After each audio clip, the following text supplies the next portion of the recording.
The first thing I saw when I opened my apartment door that Tuesday evening was my boss standing in the hallway. For a moment, I genuinely thought something terrible had happened. People like Daniel Whitmore didn't show up at places like mine. Not unless there was a reason. And the look on his face told me there was. I froze with one grocery bag hanging from my wrist.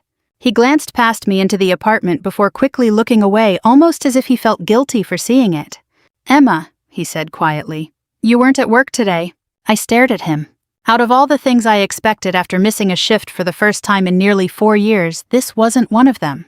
My billionaire employer standing outside my apartment building certainly wasn't. For several seconds, neither of us spoke. Then I asked the only question that made sense. "How did you find my address?" Something uncomfortable crossed his face. "The employee file." I almost laughed. Not because it was funny, because somehow that answer made the situation even stranger. I worked in his mansion 6 days a week.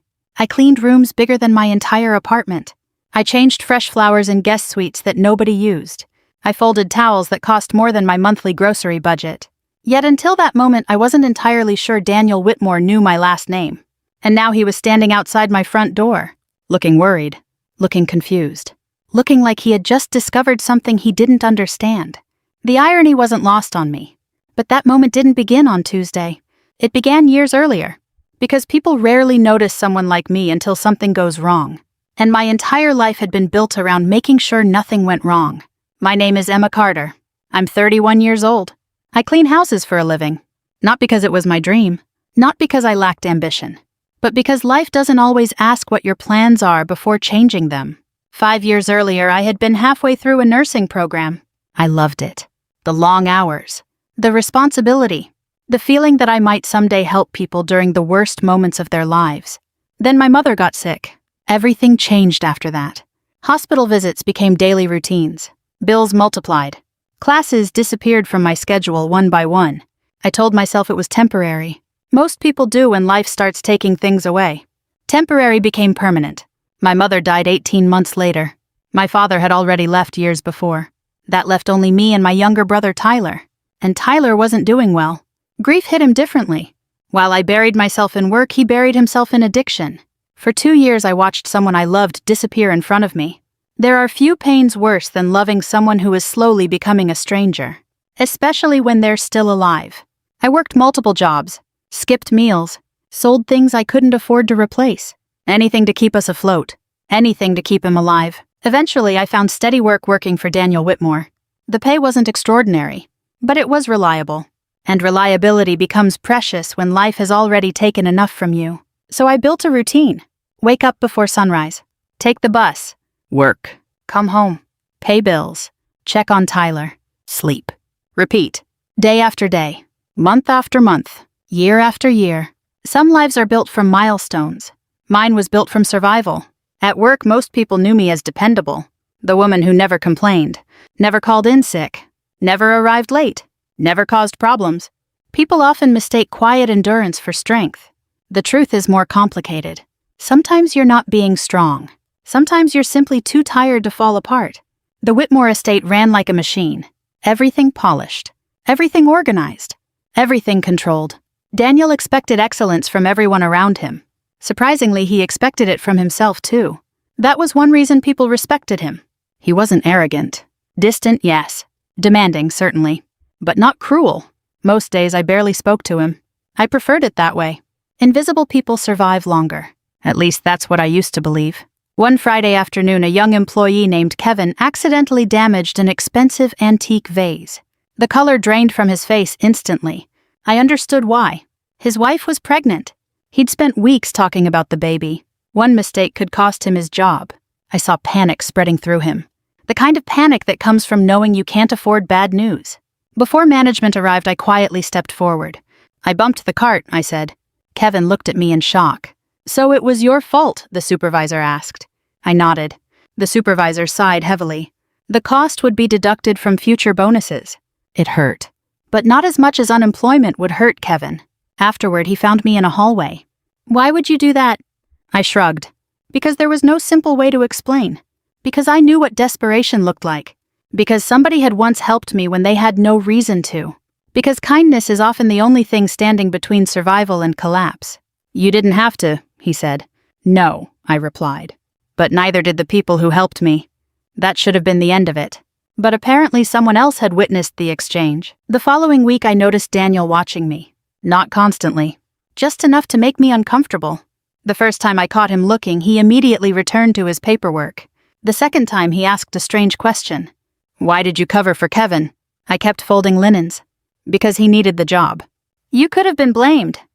I was blamed. He studied me for a moment. That doesn't bother you. I looked at him. Being poor teaches you the difference between inconvenience and disaster. Something shifted behind his eyes. Not agreement. Not understanding. Curiosity. And that worried me more than anger would have. Because curiosity makes people start looking closer. And there were parts of my life I worked very hard to keep hidden.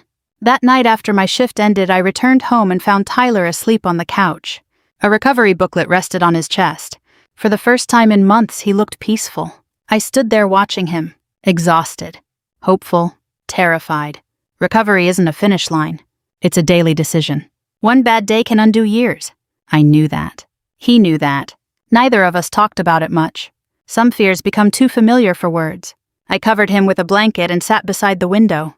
The city lights flickered beyond the glass.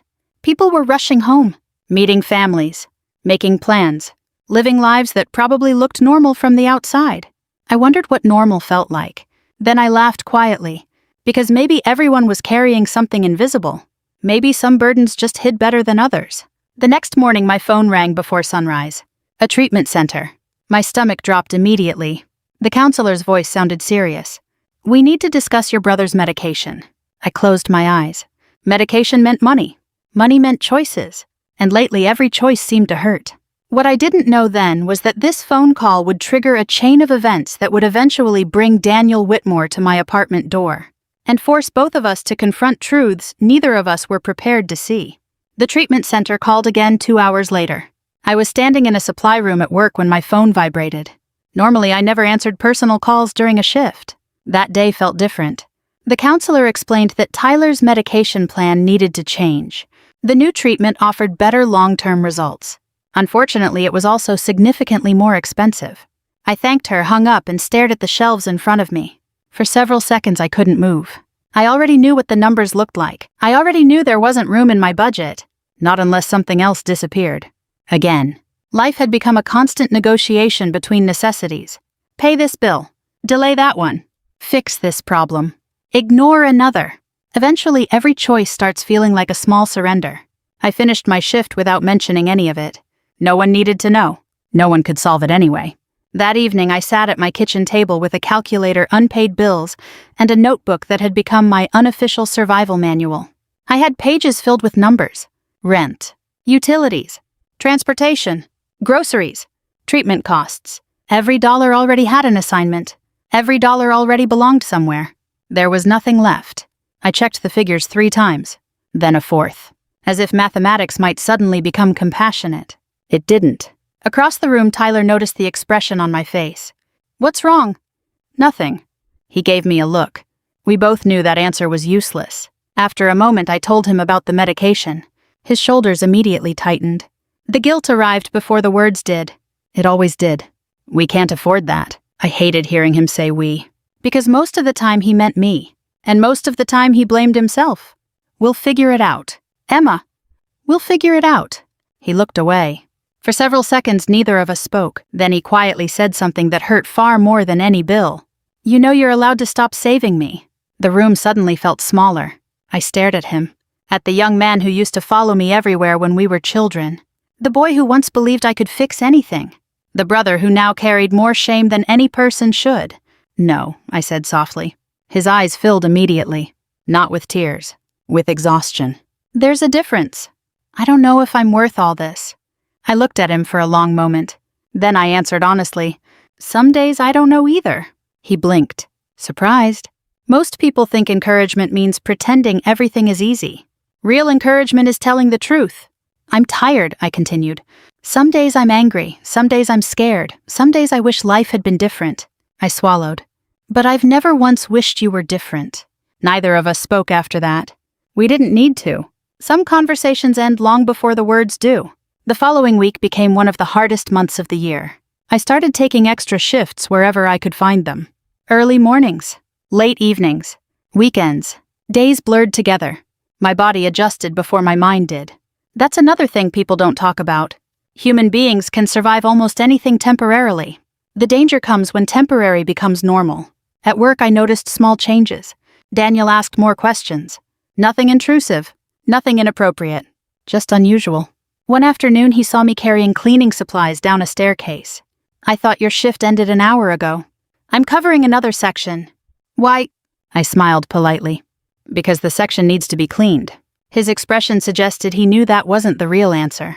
But he didn't push. A few days later, I overheard something unexpected.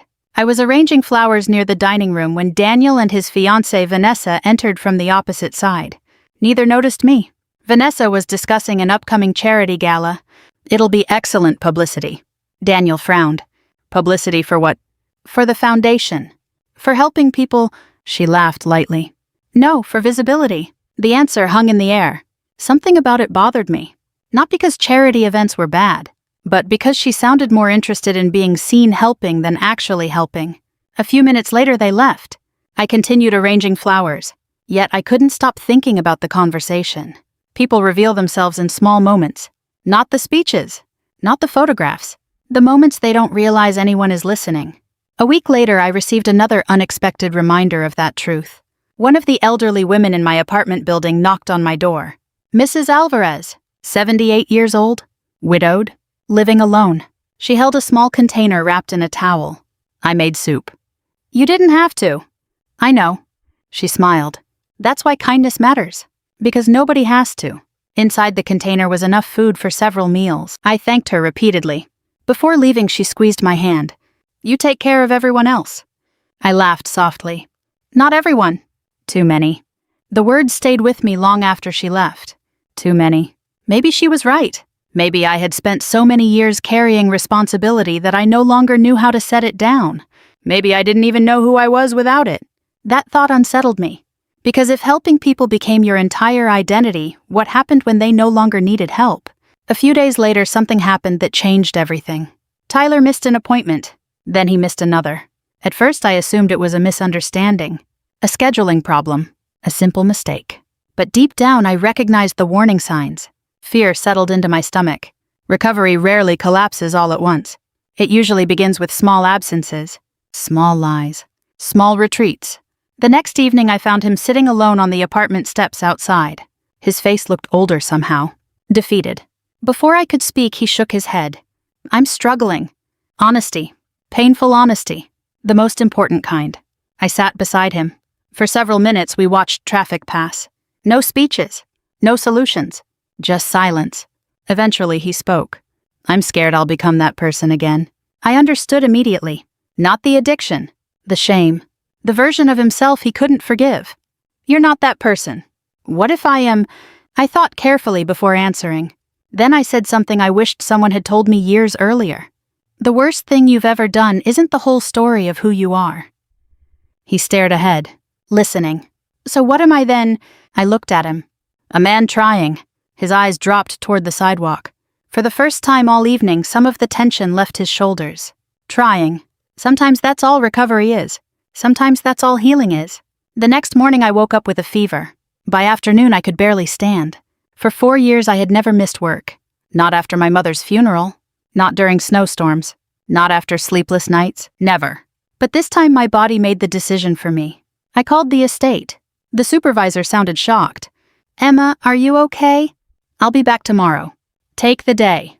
I hung up feeling strangely guilty, as if rest were something I needed permission to deserve. I spent most of the day asleep. Sometime after sunset, a knock sounded at my apartment door. I assumed it was Mrs. Alvarez. Or maybe Tyler returning from a meeting.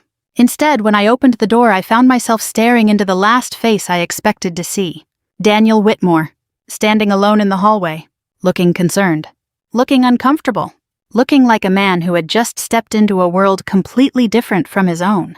And judging by the expression on his face, he had already noticed things he couldn't stop thinking about. For several seconds, neither of us said anything. Daniel looked as surprised as I felt, almost as if he had driven all the way to my apartment without fully thinking through what he would say once he got there. I tightened my grip on the doorknob. You really came. It sounded ridiculous the moment I said it. Of course he came. He was standing there, but I couldn't think of anything else. He glanced down the hallway before looking back at me. I wanted to make sure you were okay. The words landed strangely, not because they were inappropriate, because I wasn't used to hearing them. Most adults spend years asking each other what they're doing. Very few ask how they're surviving. I stepped aside. You might as well come in. His eyes flickered briefly with hesitation. Then he nodded. The apartment suddenly felt much smaller. Not because it was, because now I was seeing it through someone else's eyes. The faded couch, the aging carpet, the kitchen table with chipped corners, the worn curtains that never quite closed properly. Everything looked ordinary to me, yet I became painfully aware of every imperfection. Daniel walked inside slowly, not with judgment, with observation. That somehow felt worse. People can survive being looked down on. Being truly seen is harder. I watched him take in the apartment. The walls. The books stacked on shelves. The secondhand furniture. The silence. There was no luxury here. No carefully curated image. Just life, unfiltered. Real.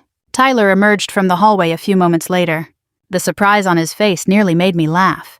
For a second he genuinely looked convinced he was hallucinating. Daniel extended his hand. Daniel! Tyler stared. Yeah, I know who you are. I closed my eyes briefly. Some things never change. Fortunately, Daniel smiled. The tension eased slightly. Not completely, but enough. A few minutes later, Tyler excused himself to attend a recovery meeting. That left Daniel and me alone. The apartment became quiet again. Outside rain tapped softly against the windows. Daniel sat across from me at the kitchen table. The same table where I balanced bills every month. The same table where I had cried after my mother's death. The same table where I had spent years trying to hold a broken life together. It suddenly felt strange having him there. Almost intrusive. Not because he intended it. Because some spaces become sacred through suffering. Eventually his eyes settled on a notebook sitting near the edge of the table. The notebook. My budgeting notebook. I instinctively reached for it. Too late. He had already noticed. Not the numbers. The where. The pages. The evidence of years spent calculating survival. His gaze lifted. You keep records? I shrugged. Someone has to. That answer seemed to affect him more than I expected. For a moment he simply sat there, thinking. Then his eyes moved toward a shelf near the window. Several framed photographs sat there. Most were old. One showed my mother smiling beside a hospital bed. Another showed Tyler before addiction hollowed him out. A third showed me wearing nursing school scrubs. Daniel stood slowly, his attention fixed on the photograph. You studied nursing. I nodded. The familiar ache returned immediately. Certain dreams never fully disappear. They simply become quieter. I didn't finish. What happened? I looked away. The answer was simple. The experience wasn't. My mother got sick. Understanding crossed his face. Not complete understanding. Nobody fully understands another person's grief. But enough. He nodded once, and didn't ask more. I appreciated that.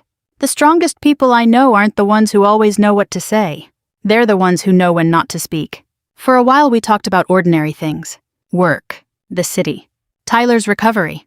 Nothing dramatic. Nothing life-changing. Yet something unusual was happening. For the first time, Daniel wasn't speaking to an employee. And I wasn't speaking to an employer. We were simply two people sitting at a kitchen table. That should have felt normal. Instead, it felt strangely unfamiliar. Because social status creates invisible walls. Most people pretend those walls don't exist. They do, and crossing them is uncomfortable for everyone. At some point, Daniel stood and walked toward the bookshelf again. Then he noticed a cardboard box partially hidden beneath a chair. I felt my stomach tighten. The box contained things I had intended to sell. Old jewelry, family keepsakes, my mother's watch, a necklace that belonged to my grandmother, pieces of a life that no longer existed. He looked toward me. I already knew what question was coming. You selling those? There it was. I nodded. His eyes narrowed slightly. Not judgment. Concern. The kind people wear when they encounter something painful unexpectedly.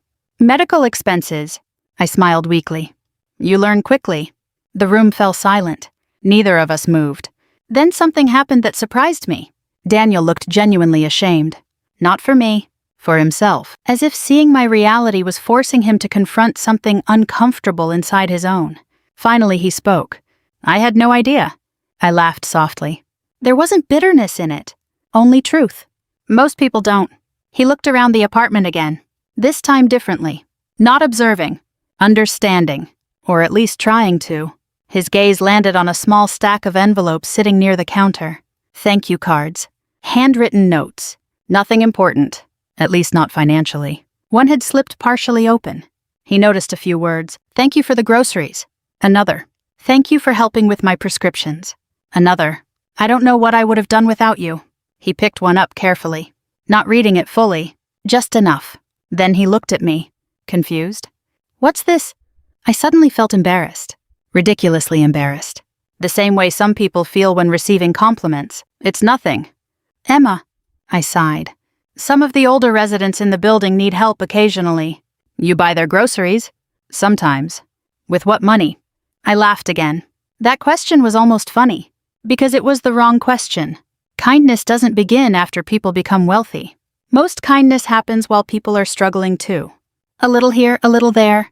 His expression changed. Again. And this time I couldn't quite identify it.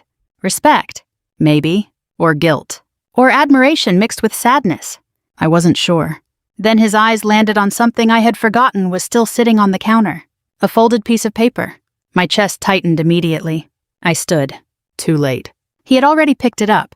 It wasn't a bill, or a record, or anything financial. It was a letter. A letter I had written months earlier during one of the darkest nights of my life. A letter nobody was ever supposed to read. Especially not him. I reached for it. But Daniel's eyes had already found the first few lines, and the color drained from his face. He looked up slowly, then back down at the page. The apartment suddenly felt silent enough to hear breathing. My breathing. His breathing. The rain outside. Nothing else. I wanted him to put it down. I wanted to explain. I wanted to disappear. Instead, I stood frozen as he read the sentence that had never been meant for another person. Sometimes I wonder if anyone would notice if I disappeared. When he finally lifted his eyes toward me again, everything had changed. Because he wasn't looking at a housekeeper anymore. He was looking at a human being whose pain he had never imagined. And for the first time since he arrived, I realized this visit wasn't going to end the way either of us expected. Continuing with tighter pacing and target length per section. I took the letter from his hand before he could read another line. Neither of us spoke. The embarrassment wasn't about the words themselves. It was about being seen. There is a difference. People think loneliness comes from being alone. Sometimes it comes from carrying everything quietly for so long that nobody realizes you're struggling. I folded the paper and slipped it into a drawer. Daniel remained seated. For the first time since arriving, he seemed uncertain. Not uncomfortable. Humbled. I'm sorry, he said. You weren't supposed to see that. I know. The rain continued outside, a slow rhythm against the windows. Eventually, he leaned back in his chair. Did you mean it? I knew exactly what he meant. The question wasn't whether I planned to disappear. The question was whether I truly believed nobody would notice. I considered lying. Instead, I told the truth. Some nights, yes. He looked down. I continued before he could misunderstand. I wasn't talking about dying. His shoulders relaxed slightly. I was talking about mattering. The room became very still. Those aren't always the same thing. Daniel stared at the kitchen table. Something about that answer seemed to stay with him. After a while, he stood. I should go. Part of me expected relief. Instead, I felt something else. A strange sadness. Not because I wanted him there. Because the conversation felt unfinished. At the door, he stopped. Then he asked a question that surprised me. When was the last time someone helped you? I almost smiled. The answer arrived immediately. I couldn't remember. Apparently, my silence answered for me. Daniel nodded once. Then he left. I stood in the doorway watching him disappear down the hallway. The entire visit had lasted less than an hour. Yet somehow it felt larger than that. As if something invisible had shifted. I just didn't know what. The next morning I returned to work. Everything appeared normal. The estate looked the same. The staff moved through their routines. The polished floors reflected sunlight exactly as they always did. Yet I felt strangely exposed. As though someone had opened a window inside a room I had kept locked for years. Several employees welcomed me back. A few asked if I was feeling better. Then the day settled into its usual rhythm. For a while I convinced myself nothing had changed. Then I saw Daniel. He was standing in the main foyer speaking with two executives. When his eyes met mine, he paused. Only briefly, but long enough to acknowledge me. Not as staff, as a person. The distinction was subtle, yet impossible to miss. That afternoon, another moment followed. Then another. Nothing dramatic. No special treatment. No inappropriate attention. Only awareness. The kind most people take for granted. For years, I had moved through rooms unnoticed. Now I felt noticed. Oddly enough, it wasn't entirely comfortable. A week later, the estate hosted a charity planning meeting. Staff members moved in and out preparing rooms. Vanessa arrived shortly before noon. Elegant, confident, perfectly composed. She greeted everyone with practiced warmth. The kind that photographs beautifully. While arranging refreshments nearby, I overheard part of a conversation. Not intentionally. The voices simply carried. One organizer expressed concern about reducing funds for a community assistance program. Vanessa dismissed it immediately. The donors don't care about that portion. What about the families using it? A pause. Then Vanessa laughed lightly. They aren't the audience. The sentence hit me harder than it should have. Because I had spent years being exactly the kind of person she was describing. Someone not considered important enough to matter. Someone useful only when convenient. The organizer looked uncomfortable. Daniel looked worse. He didn't argue. He didn't create a scene. But something darkened behind his eyes. A realization, perhaps. Or the beginning of one. People rarely change their opinions because of a single dramatic event. Usually it's smaller. A pattern. A series of moments that become impossible to ignore.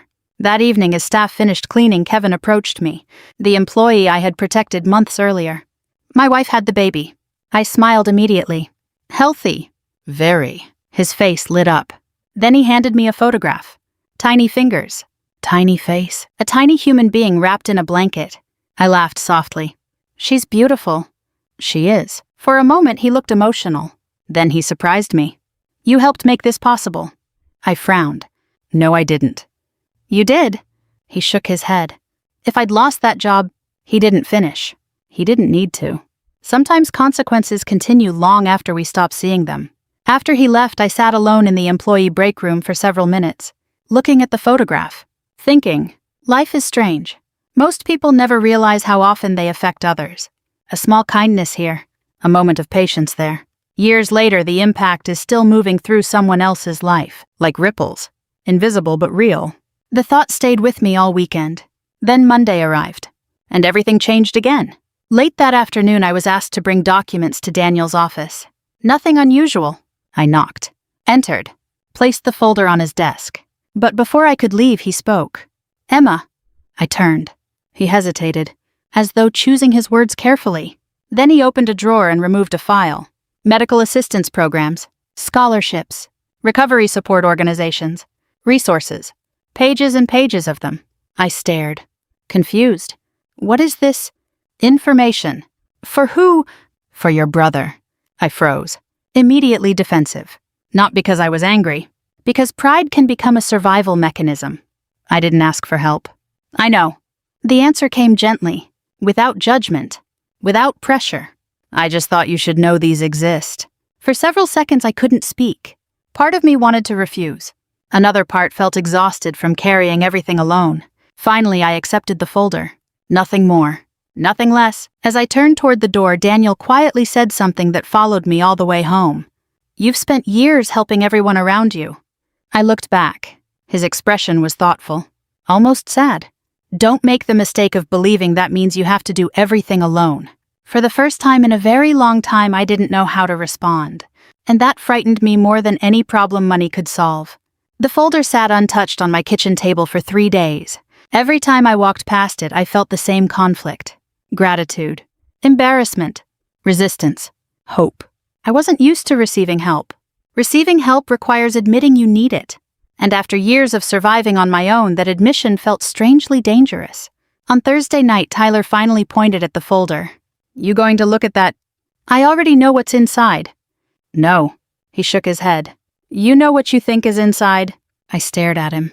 That was annoyingly insightful for someone who used to lose arguments with vending machines. A faint smile appeared on his face.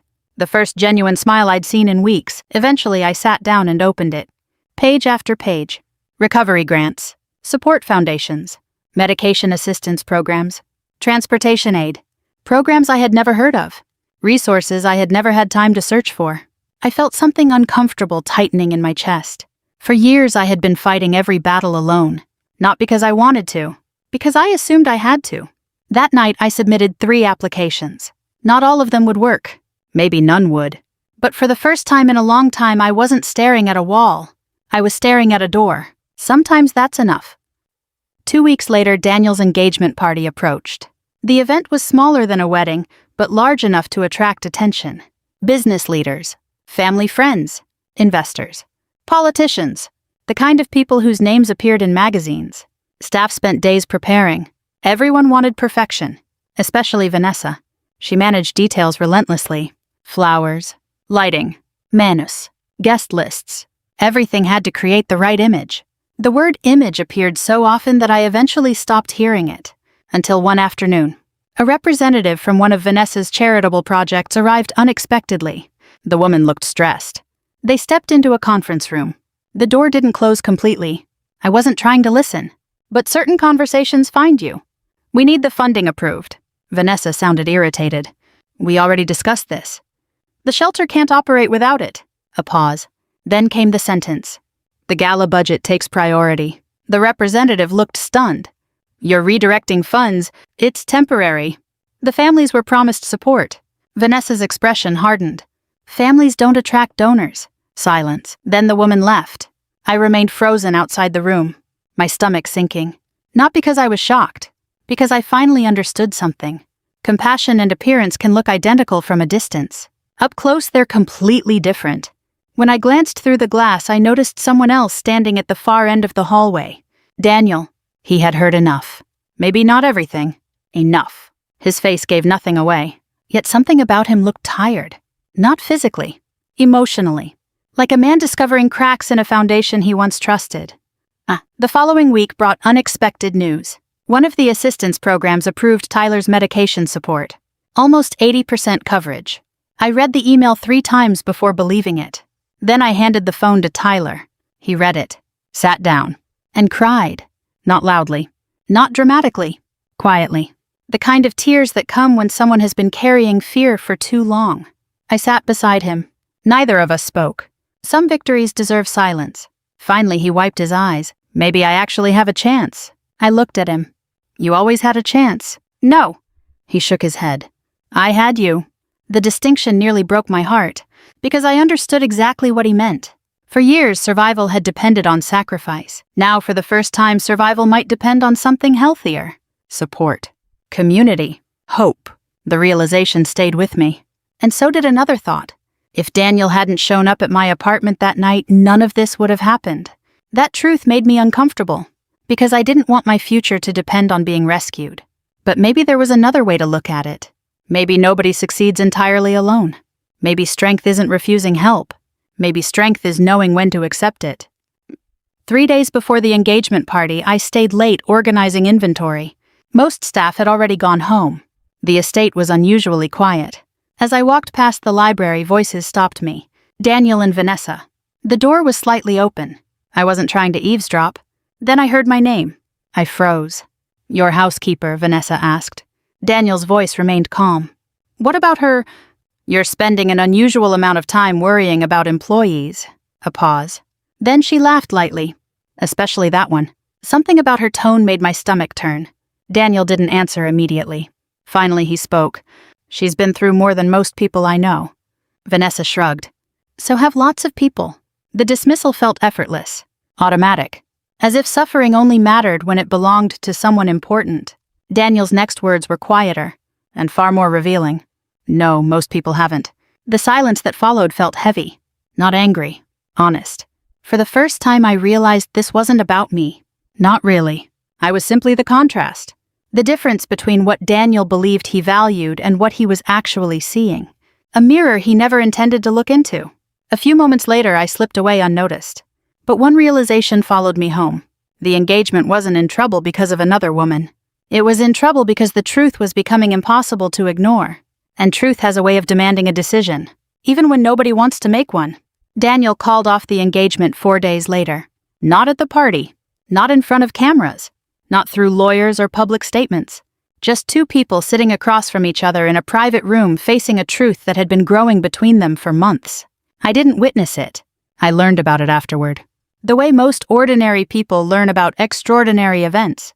In fragments, rumors, expressions, silences. The first sign came Monday morning.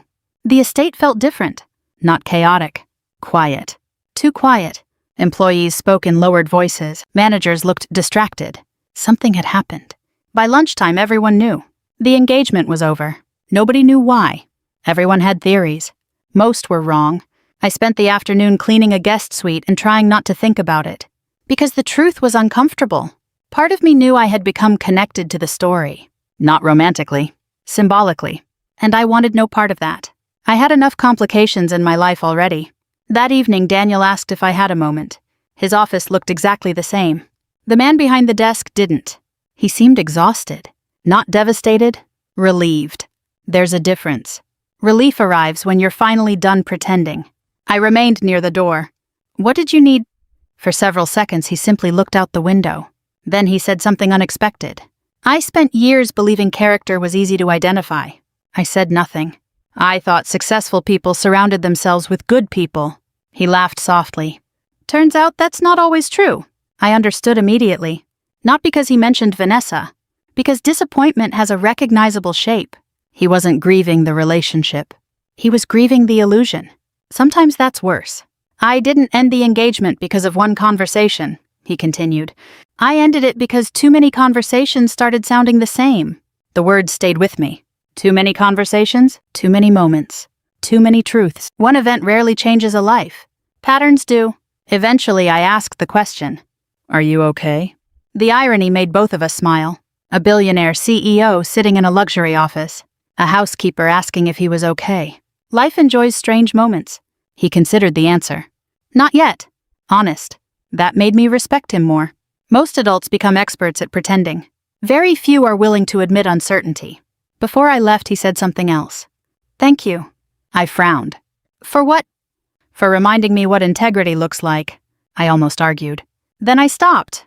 Because sometimes people aren't thanking you for what you did. They're thanking you for what they finally noticed. Over the next month, attention followed Daniel everywhere. The broken engagement became local news. Business magazines speculated. Social circles whispered. People wanted a dramatic explanation. A scandal. A betrayal. Something exciting. The truth disappointed them. There was no affair. No secret family. No shocking crime. Just a man realizing he no longer recognized the values of the person he planned to marry. That kind of story rarely becomes headlines. Yet it changes lives all the same.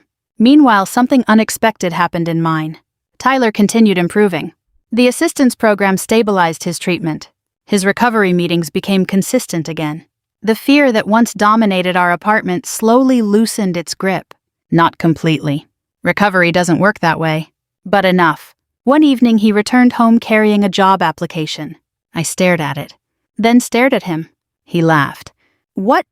Nothing. You look emotional. I am emotional. That made him grin. The grin looked familiar. Like the brother I remembered before grief and addiction changed everything. For a moment I couldn't speak. Because hope is a dangerous thing when you've spent years expecting disappointment. Eventually he sat beside me. You know what I've been thinking? What? He looked down at the application. You spent so much time trying to save my future that you forgot about your own. The sentence hit harder than he intended. Because it was true. Painfully true. I had become so focused on surviving that I stopped imagining. Stopped planning. Stopped dreaming. Life had become maintenance. Nothing more. A few days later, I found myself standing outside a community college. The nursing program still existed. The same building. The same entrance. The same dream. For 10 minutes, I stood there doing absolutely nothing. Then I walked inside. Not because I felt brave. Because I was tired of feeling afraid. That distinction matters. Courage isn't the absence of fear.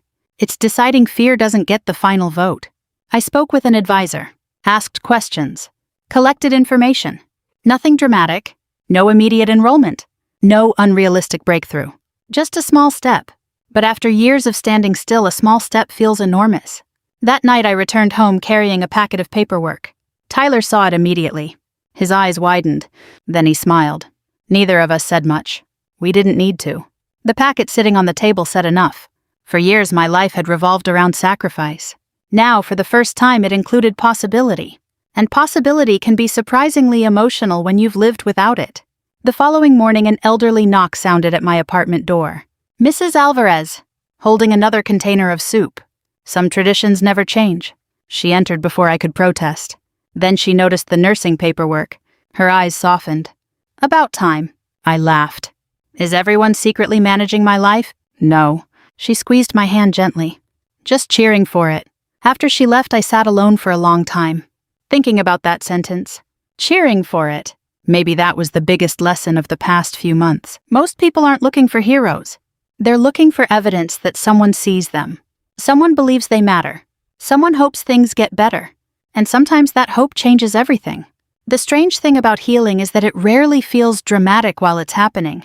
There is no music, no grand revelation, no single morning when you wake up and discover everything is fixed. Most of the time, healing looks ordinary. You laugh a little easier. You sleep a little better. You stop carrying every fear into every room. And one day you realize something that used to hurt all the time only hurts occasionally. 3 months after the engagement ended, life felt different. Not easier, different. Tyler got his first part-time job. Nothing glamorous. A warehouse position across town. The pay wasn't impressive. He didn't care. The first paycheck made him smile like he'd won the lottery. I understood why.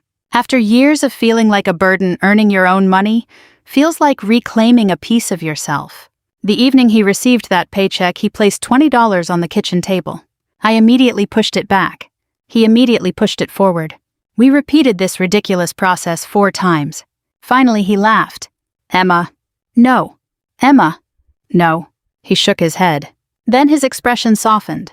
You taught me dignity isn't accepting charity forever. The room grew quiet. I need to contribute. For a moment, I saw the little boy who used to insist on carrying grocery bags that were too heavy for him. Determined. Stubborn. Trying to help. I accepted the $20. Not because I needed it. Because he needed me to. Sometimes receiving is a form of generosity, too. That realization took me years to learn. A few weeks later, I officially enrolled in 2 nursing courses. Only 2. That was all I could manage while continuing to work. Some people might find that unimpressive. I didn't. Because I knew what it cost. The paperwork. The fear. The self-doubt. The voice that kept asking whether it was too late. Every meaningful step carries invisible weight. The first night of class, I sat in my car for nearly 15 minutes before walking inside. 31 years old. Surrounded by younger students. Starting over, part of me felt embarrassed. Then another thought arrived. Maybe courage isn't starting when you're confident. Maybe courage is starting when you're not. That thought carried me through the door. Around the same time, Daniel launched a new employee support initiative through the company. Scholarships, emergency assistance resources, mental health support, recovery programs, practical help. Nothing flashy. No publicity campaign. No giant announcement. Just real assistance for people facing real problems. When employees learned about it, most were shocked. Not because the company could afford it. Because corporations rarely think that way. One afternoon, Daniel asked for feedback from several staff members, including me. I almost declined. Then I remembered something. For years, I had complained privately about being invisible. Maybe it was time to stop hiding whenever my voice was invited into the room. The meeting was simple, respectful, productive. Nobody treated me like a housekeeper. Nobody treated me like a symbol. Just a person with useful observations. Afterward, as everyone prepared to leave, Daniel stopped me. How are the classes? I smiled. The question still surprised me. Hard. Good. Good. He nodded. The things worth building usually are. Simple. Practical. True. The best wisdom often sounds obvious after you hear it. A month later, something happened that I never expected. The residents of my apartment building organized a small gathering. Mrs. Alvarez was responsible. Of course she was. Apparently, several neighbors wanted to thank me for helping them over the years. I tried refusing. That failed immediately. Nobody listened. On a Saturday afternoon, I walked into the community room and froze. Nearly 20 people were there. Cookies, coffee, handmade decorations, photographs, stories, memories. I stood speechless as one neighbor after another shared moments I barely remembered. A grocery run, a ride to a doctor's appointment, helping carry furniture, paying for medication, checking on someone after surgery. Small things, tiny things. Things I had forgotten. Yet somehow they hadn't. An elderly man named Robert stood and cleared his throat.